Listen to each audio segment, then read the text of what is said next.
Adriana Puigros y la licenciada Mónica Maya. Comenzamos con la exposición de Diana. Diana es doctora en Filosofía de la Universidad de Buenos Aires, doctora honoris causa por la Universidad Nacional de Córdoba, docente e investigadora del Instituto Interdisciplinario de Estudios de Género de la UBA, directora del programa de actualización en Género y Derecho, posgrado de la Facultad de Derecho de la UBA, ex defensora del pueblo, adjunta de la Ciudad de Buenos Aires en el área de Derechos Humanos y Equidad de Género, ex directora académica del Instituto Hannah Arendt de Política y Cultura, ex diputada de la Ciudad de Buenos Aires, fundadora de la Red Argentina de Género, Ciencia y Tecnología. Dirige el Centro Cultural Piedra Violeta, donde está a disposición pública su biblioteca personal como parte de la Biblioteca Feminaria. Desde 2012 dirige el Observatorio de Género en la Justicia del Consejo de la Magistratura de la Ciudad de Buenos Aires. Bienvenida, Diana.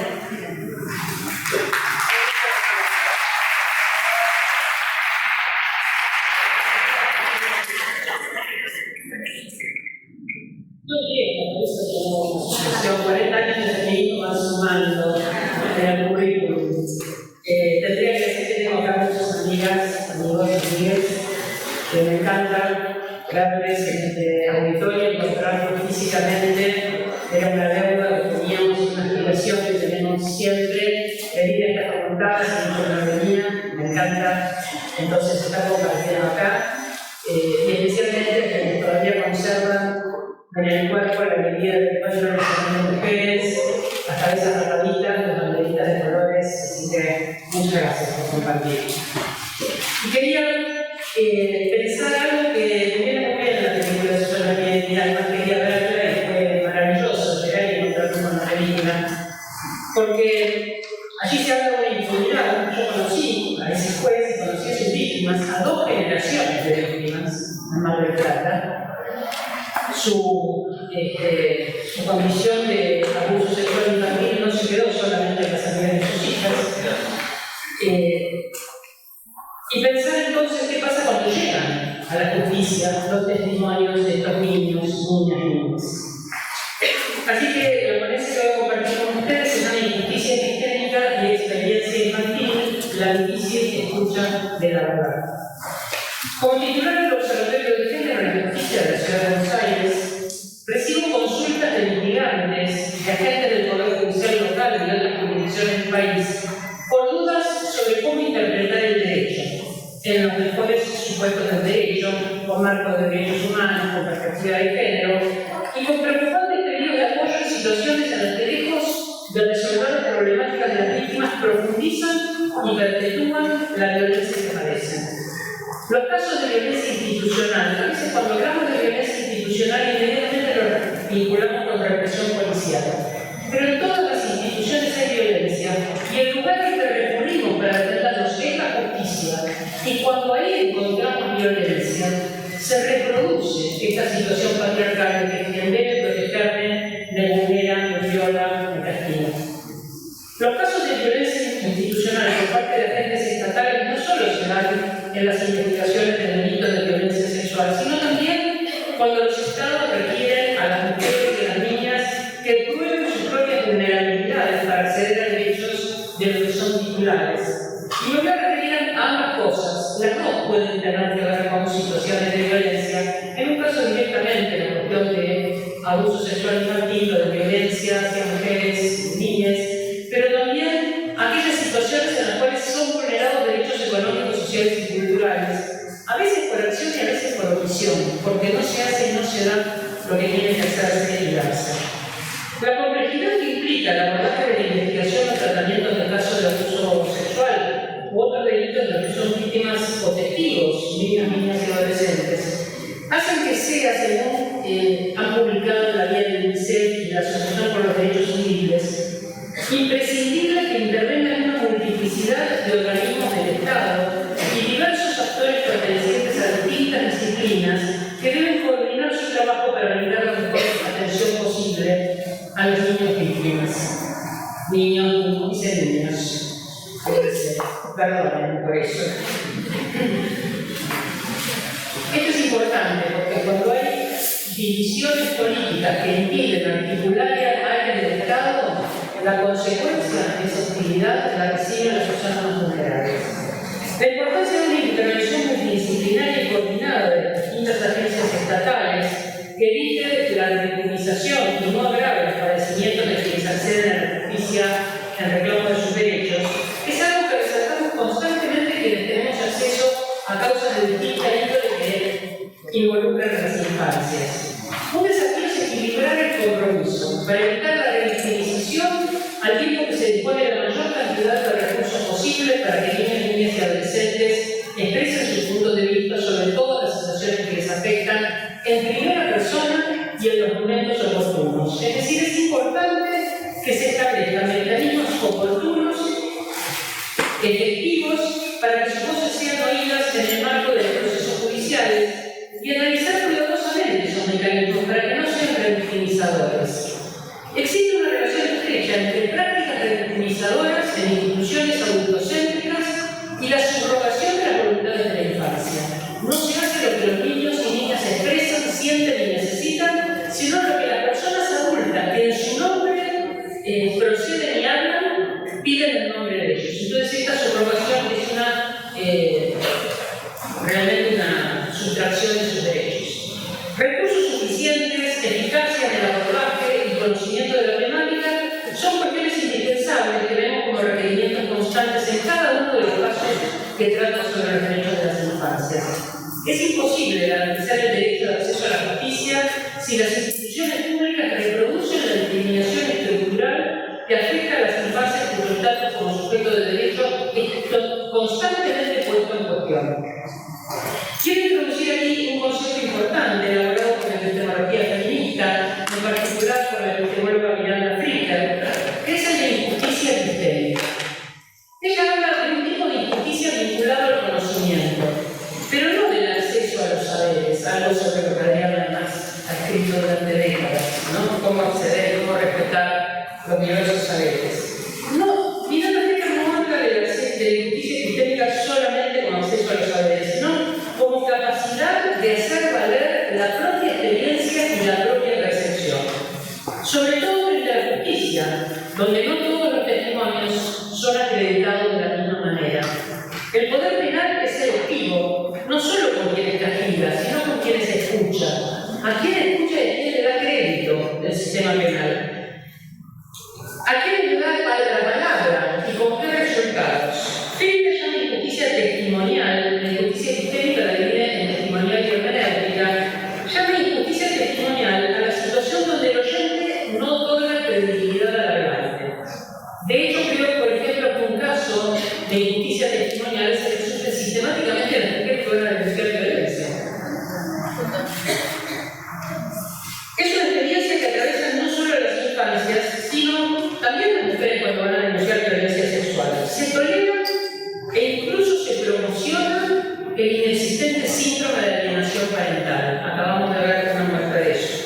Cuando un niño o adolescente denuncia abuso, será puesto en duda, sugiriendo que el objetivo es el uso de ese niño por la madre, por venganza, por un mal divorcio, por interés económico, para arreglar mejor alimentos o para hacer una división de bienes. Fricker habla también de injusticia hermenéutica. Y quiero decir que la injusticia hermenéutica vamos a plantearla acá en el caso de abuso sexual infantil, pero creo que parte de lo que ocurre, por ejemplo, con el reclamo de tierras mapuches en la Patagonia. El concepto de propiedad de la tierra no es el mismo que el que manejan los jueces y el que manejan las comunidades.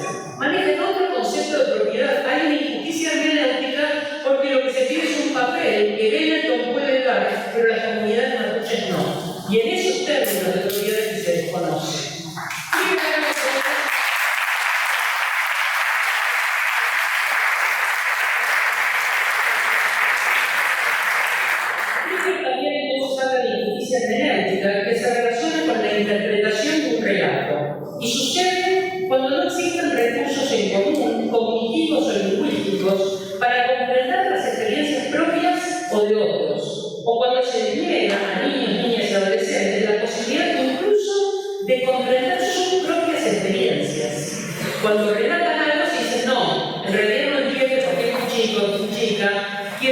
otra cosa, está fantaseando, se lo imaginó. Bueno.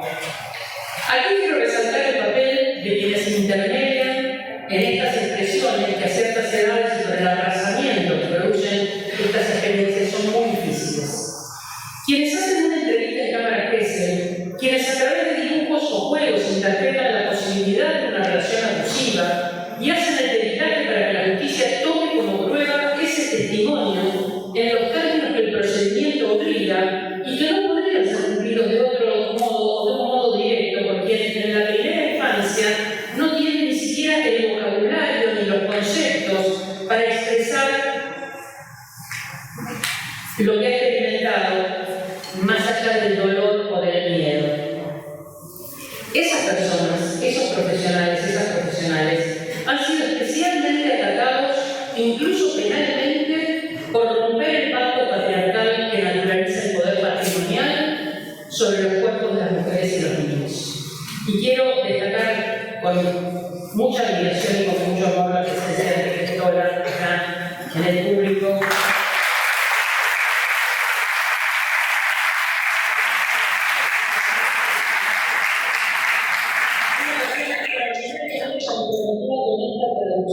Donde alguien que ha sufrido esa experiencia no puede decir, lo puede decir la psiquiatría y lo puede decir en los términos que el patriarcado reconoce, porque reconoce una disciplina androcéntrica como es la psiquiatría, que reconoce una disciplina androcéntrica como es el derecho.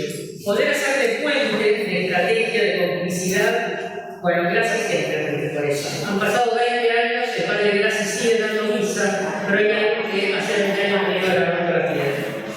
Es fundamental denunciar la falta de aplicación del derecho a ser escuchado aún con adolescentes.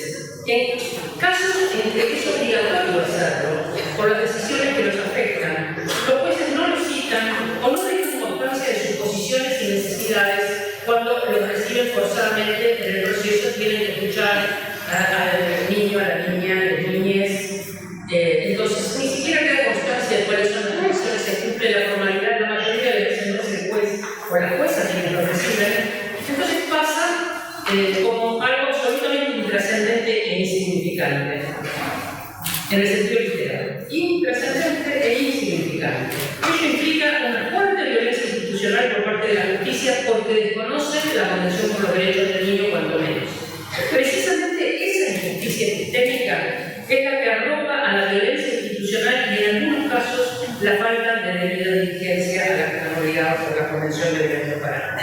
Sin perjuicio de la multiplicidad de normas que reconocen y regulan los derechos de las infancias, las prácticas institucionales, en particular de los poderes judiciales, dan cuenta de esta injusticia sistémica hasta el extremo de la crueldad y también de una excesiva burocratización, desconocimiento de la normativa, jurisprudencia, desconocimiento de la jurisprudencia de los estándares de derechos humanos de las infancias, falta de recursos, sobre todo de recursos interdisciplinarios y muy mala articulación institucional.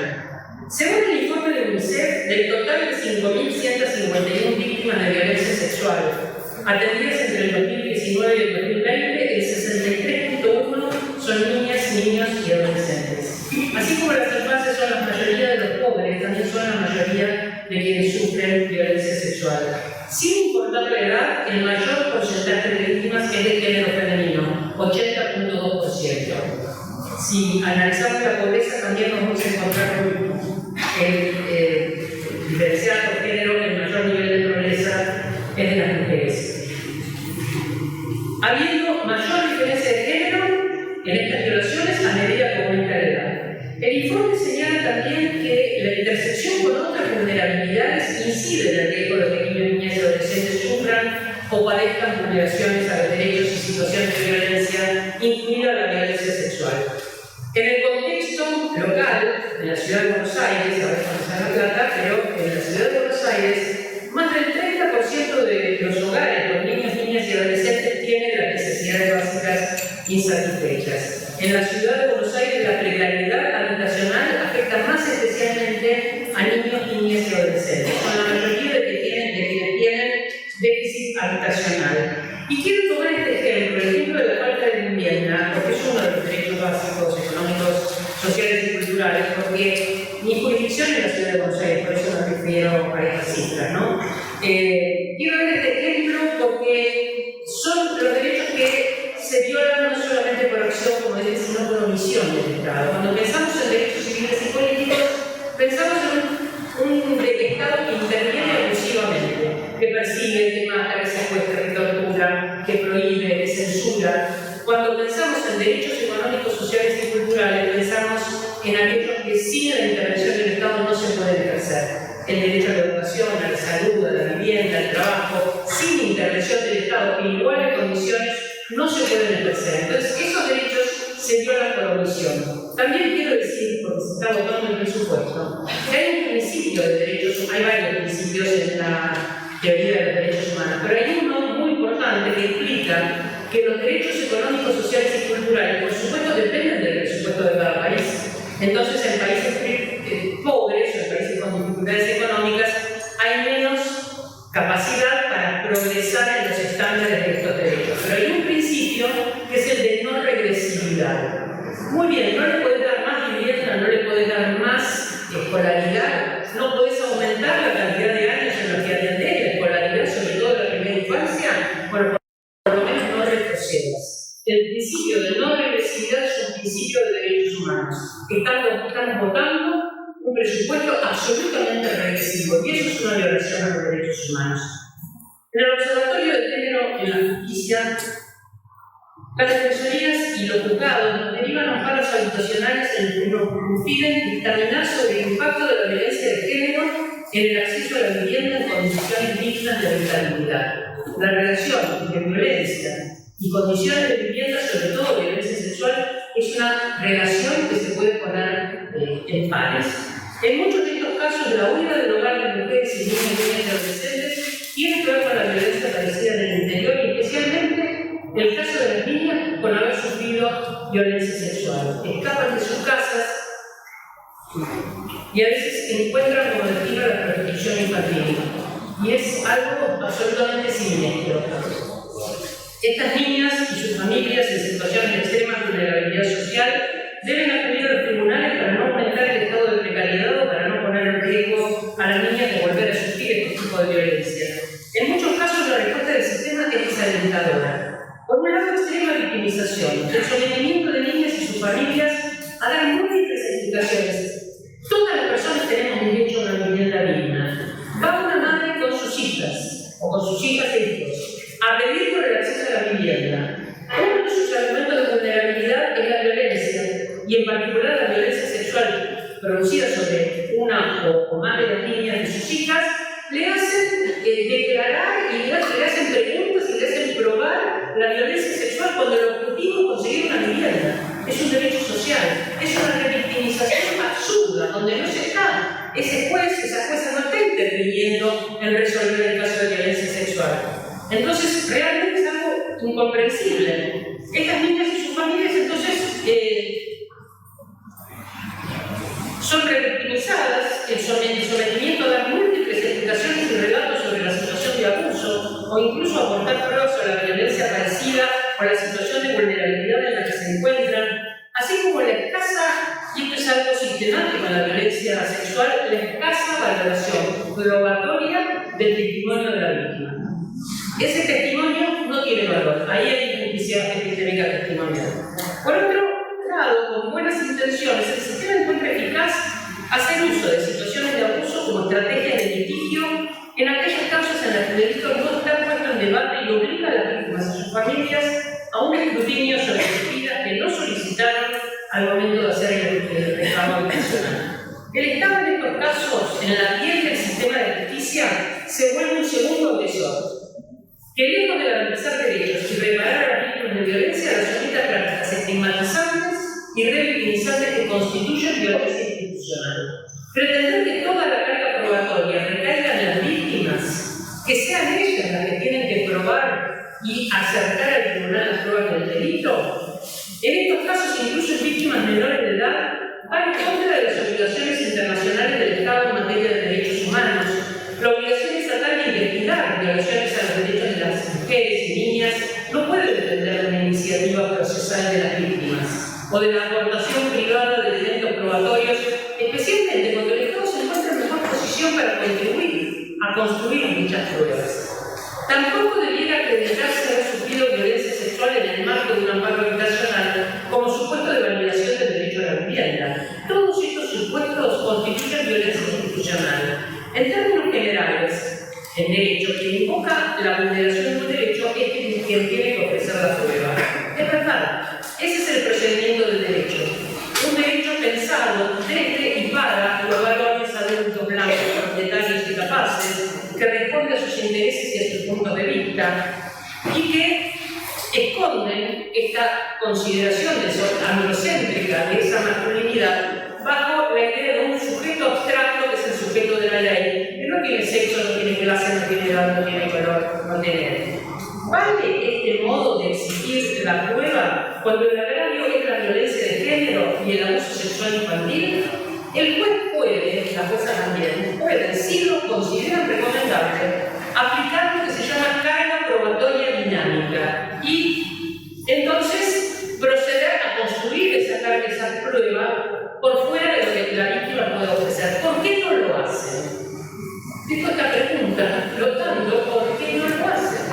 Los casos de violencia institucional que detectamos no tienen que ver únicamente con la atención de los casos de abuso sexual contra las infancias, sino con el rol subalternizado de los niños, niñas y adolescentes que forman el patrón estructural que se refleja en todos los casos que se encuentran involucrados. Casos de familia, casos de... No voy a hablar hoy de cuestiones de diversidad de género, pero casos de identidad de género, incluyo aquellos casos en los que se encuentran los niños o niñas en conflicto con la ley penal. El interés superior de las niñeces es entendido por el Comité de Derechos del Niño como una noción de tres alcances: un derecho sustantivo, un principio jurídico interpretativo y una norma procedimental. En los tres niveles debe proceder el derecho de la infancia. Es decir, que el interés superior de las niñeces funciona como un valor que implica que el bienestar de niños, niñas, niñes es el elemento de peso en base al cual se puede medir cualquier medida o sus efectos que afecten a las infancias en el ejercicio de sus derechos.